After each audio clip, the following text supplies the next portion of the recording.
नागझिरा वन्यजीव अभयारण्यातील उमरसेरी इथं कर्तव्य बजावताना अस्वलाच्या हल्ल्यात वनरक्षक आणि माजी सैनिक शामू शरणागत यांचा दुर्दैवी मृत्यू झाला. पुरेशी सुरक्षा साधनं आणि वनमजूर सोबत असता तर त्यांचा जीव वाचवता आला असता, असा आरोप वनरक्षक व पदोन्नत वनपाल संघटनेने केलाय.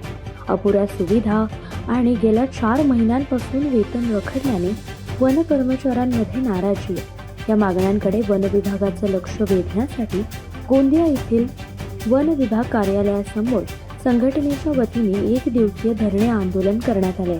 यावेळी मृत वनरक्षक शामू शरणागत यांना श्रद्धांजली वाहण्यात आली. मी अजय पाटील, मी महाराष्ट्र राज्य वनरक्षक पदोन्नत वनपाल संघटना, वनमजूर, वनकर्मचारी संघटनेचा अध्यक्ष आहे.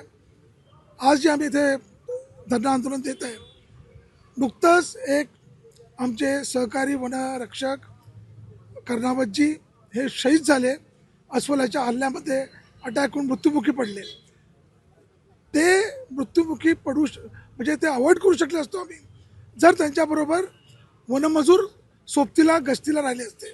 आणि ते नसल्यामुळे त्यांच्यावर हा अन्याय झालेला आहे, त्यांची मृत्यू झालेली आहे आणि त्यासाठी हे प्रशासन पूर्ण जबाबदार आहे. वन कर्मचाऱ्यांना पुरेशा सुरक्षा सुविधा द्याव्यात, वनमजूर उपलब्ध करून द्यावेत आणि रखडलेलं वेतन तातडीने देण्यात यावे, अशी मागणी आंदोलकांनी केली आहे. यावेळी खोट्या आश्वासनांची राजवट बंद करा, अन्यायाचा धिक्कार असो आणि शहीद वनपाल अमर रहे अशा घोषणा देत वन विभागाच्या कारभाराचा निषेध करण्यात आला. आमच्या वनरक्षकांना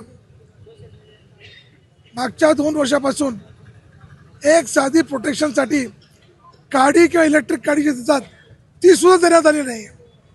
हे सोडा, वनरक्षकांच्या 4 महिन्यापासून NNTR Navegaon Nagzira tiger reserve इथे पगार झाले नाही आहे.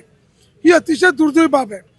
आणि जर तुम्ही सुविधा देणार नाही, पगार देणार नाही, लाचार या लोकांना कराल आणि पुन्हा धमकी द्याल की तुम्ही जर गस्ती केली नाही तर तुमचा पगार तुम्हाला मिळणार नाही, तुमची सुट्टी लावण्यात येईल, त्या लाचारीत वनरक्षक हे लोक बिना वनमजुराचे किंवा एखादा वनमजूर घेऊन जंगलामध्ये गस्तीसाठी जातात आणि त्यावेळेस असे वन्य प्राण्याकडून हल्ले होऊन मृत्युमुखी पडतात.